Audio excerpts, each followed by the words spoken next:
Hi guys, welcome back to the channel. Let's start our video. I found tampons in my husband's car. I wished he had been unfaithful to me instead, so that my kids wouldn't have had to go through this. I am a 29-year-old female who has been with my 30-year-old husband for 7 years, married for 4. I've never had reason to suspect he was unfaithful to me or even remotely dissatisfied with our marriage. He likes to joke that we're still living the honeymoon phase, nearly 5 years, and 2 kids in. I wouldn't have questioned that, or him, were it not for a surprise I found in his car last month. When buckling our daughter into her car seat, I noticed something slotted between the cushions. At first, I thought it was just some stray toy or snack wrapper, so I reached down to fish it out. As my fingers closed around the object, I felt the familiar cylindrical shape of a tampon. Confusion washed over me as I pulled it into view, the bright wrapper stark against the upholstery. This wouldn't have been so unusual had I not had an IUD that has stopped my period for the past year, and I didn't even recognize the wrapper style. It was a brand I'd never used, a small but glaring discrepancy that made my stomach churn.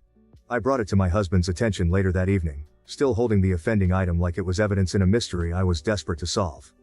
He didn't seem to understand what it was at first, staring at the tampon in my hand with genuine confusion.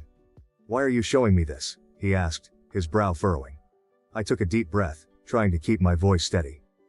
"I found it in your car, between the cushions, and it's not mine. I haven't had a period in over a year. Remember?" His face remained blank for a moment longer before realization dawned. He shrugged and said it probably belonged to his co-worker, Fiona. His initial confusion quickly gave way to dismissiveness as he waved off my concerns with a nonchalant explanation. "Probably Fiona's," he said with a shrug, turning back to his phone. "She must have dropped it when we went out for lunch the other day." I stared at him, waiting for a sign that he understood why this was bothering me. But there was nothing. No apology, no concern. Just a casual dismissal. It was as if the tampon was no big deal, and I was overreacting. His indifference felt like a slap in the face, leaving me reeling and questioning everything I thought I knew about our marriage. It's not uncommon for my husband to carpool to lunch with his co-workers, and we're both fairly close to Fiona and her husband. The thought of my husband carpooling with Fiona and her husband had always been a non-issue. They were friends after all, and it wasn't uncommon for them to share rides to lunch. In fact, we often socialized as couples, spending weekends at each other's houses for barbecues or movie nights. Fiona and I had even bonded over shared experiences, like the challenges of balancing work and family life. Our kids played together while we chatted about everything from the latest office gossip to more personal topics. It made sense, considering how often they carpooled. I reassured myself that the tampon could have easily slipped out of Fiona's purse during one of these outings, no big deal.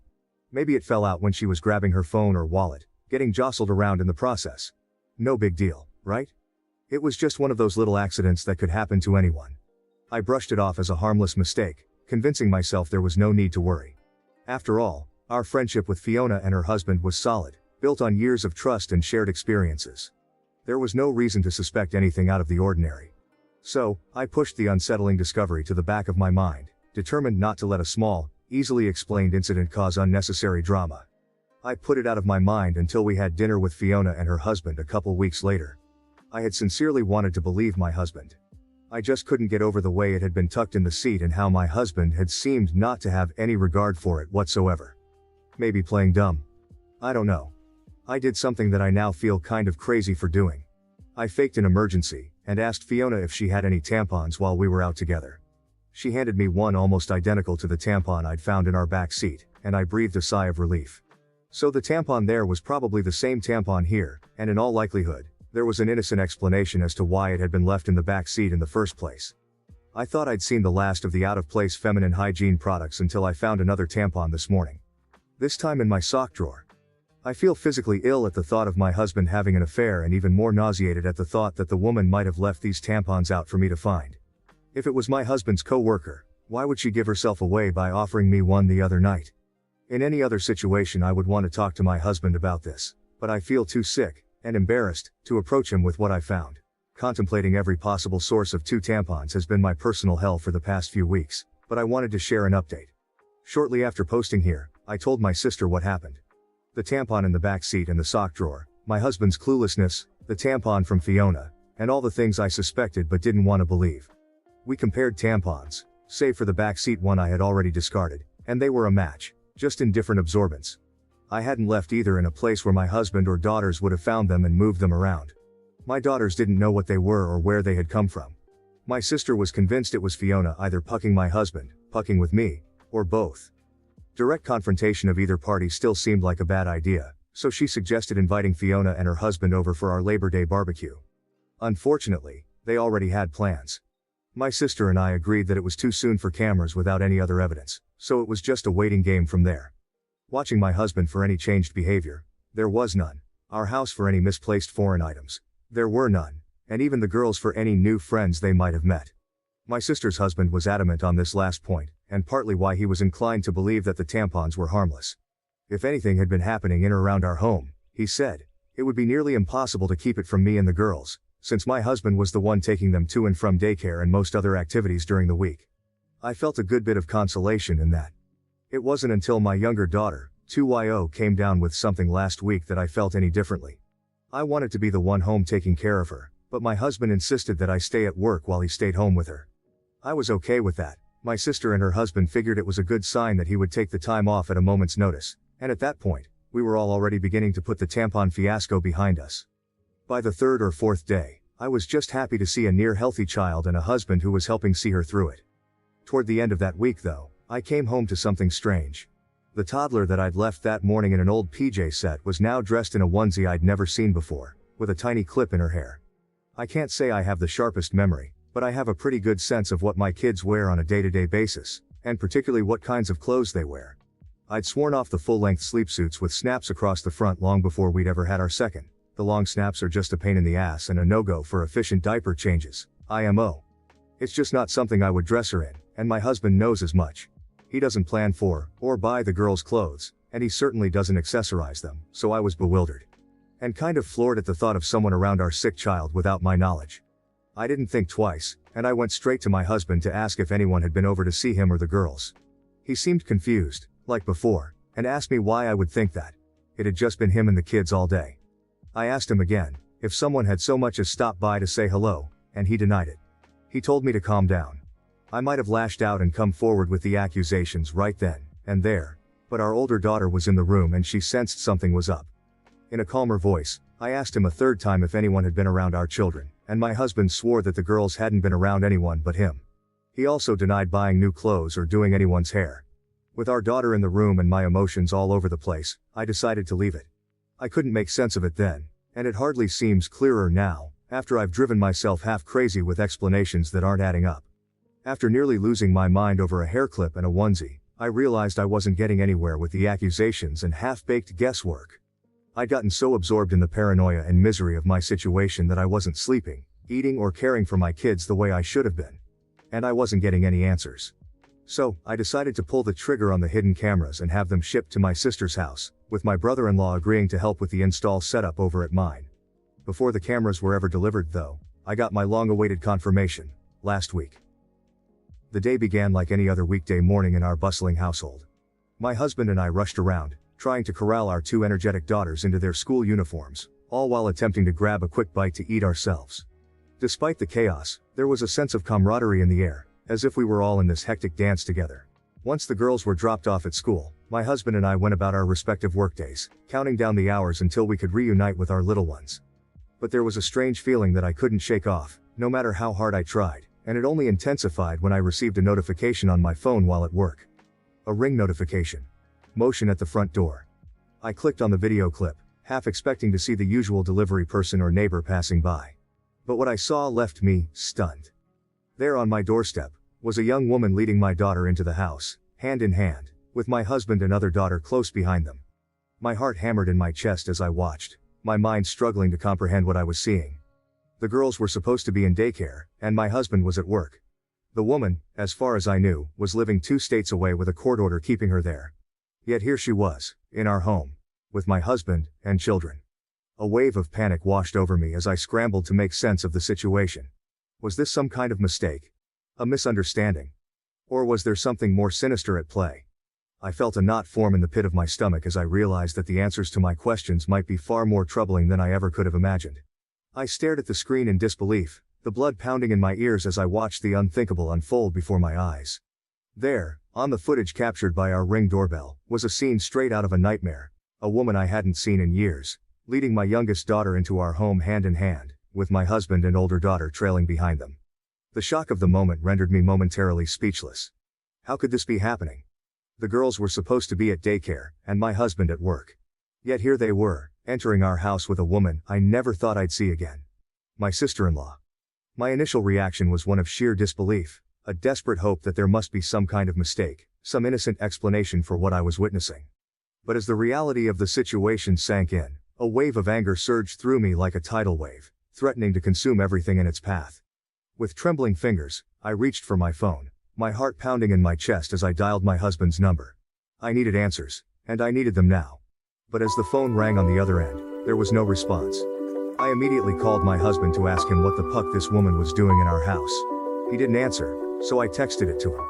Even in his stupidity, he probably realized he had messed up by going through the front door, knew I had gotten the ring notification, and wanted to delay the inevitable. By the fifth or sixth subsequent call though, he did pick up. The woman on the camera was my husband's sister. As I would come to find out later, she was the likely source of both tampons, the onesie, and the bow.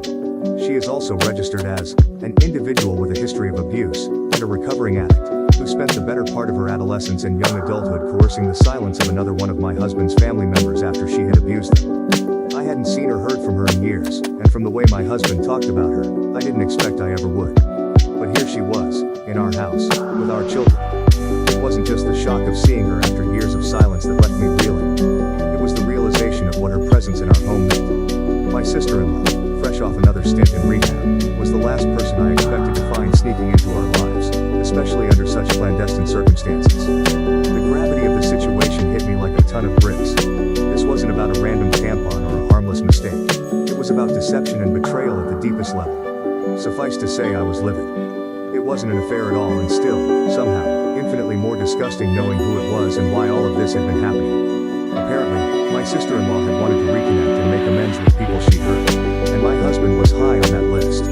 The irony of her attempts at reconciliation through deceit and intrusion was not lost on me. My husband didn't want me to know, or, worse, try to keep her family, our children, away from her, so they'd been meeting in secret, often at our house when I was at work. They would enter through the garage, in my husband's car, so the ring camera at the front door wouldn't tip me off. The level of planning and secrecy involved made my skin crawl.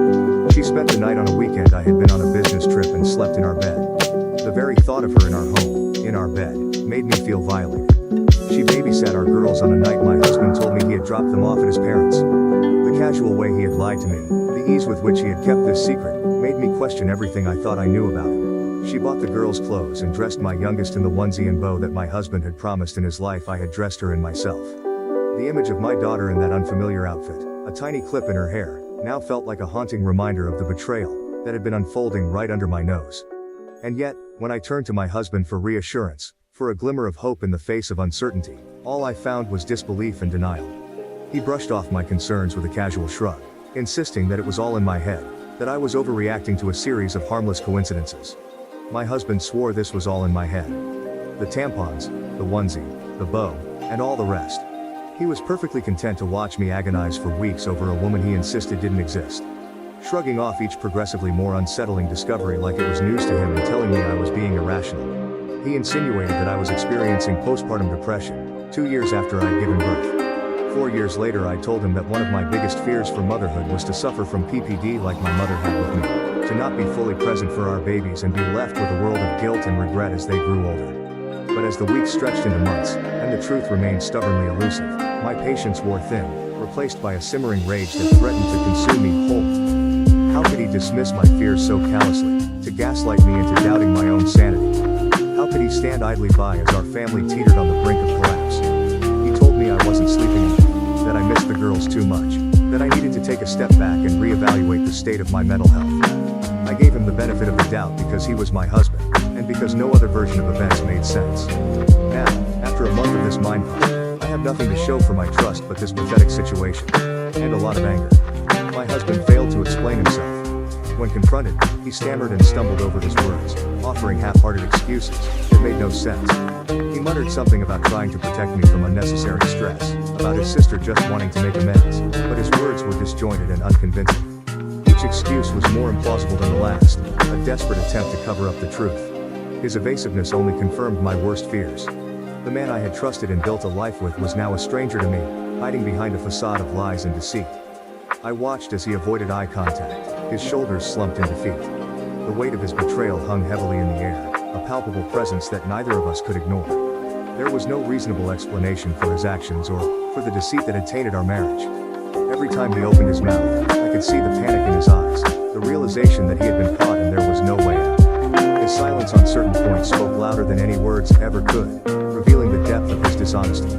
I knew then that I couldn't stay with someone who had so blatantly betrayed my trust and jeopardized the safety of our children. The thought of my daughters being exposed to such toxic secrecy and manipulation was unbearable. I had to prioritize their well-being, and that meant making the hardest decision of my life. With a heavy heart, I told him it was over. The look of shock and desperation on his face was almost pitiable, but it couldn't erase the damage that had been done. I walked away, determined to protect my children from any further harm. I decided to end the relationship and file for divorce. The decision was both heartbreaking and empowering. It was devastating to acknowledge that our 7-year journey together had come to such a bitter end, but it was also liberating to take control of my life and prioritize my well-being, and that of my children. The divorce process was long and grueling. Each step felt like a new battle in an endless war. There were countless court sessions, each more draining than the last, where I had to relive the pain and betrayal over and over again. My husband fought me every step of the way, refusing to accept responsibility for his actions and attempting to paint himself as the victim. His determination to contest every detail made the process even more exhausting and emotionally taxing. In court, I detailed the discovery of the tampons, the hidden meetings with my sister-in-law, and the lies my husband had told to cover his tracks. I showed the ring footage, which captured her entering our home with my children, and provided testimonies from my sister and brother-in-law to corroborate my claims. However, the court needed more than assumptions about my sister-in-law's character. They required concrete evidence of her past and present behavior, which was not easy to obtain. Despite these challenges, I remained focused on the bigger picture. I emphasized my husband's deceit and the breach of trust, which were undeniable. The court recognized the complexity of the situation and the emotional turmoil it had caused. After months of legal battles and countless court sessions, the court ruled in my favor. I was granted primary custody of our daughters, with my husband receiving supervised visitation rights. The judge acknowledged the need for a stable environment for the children, considering the deceit and the potential risks involved.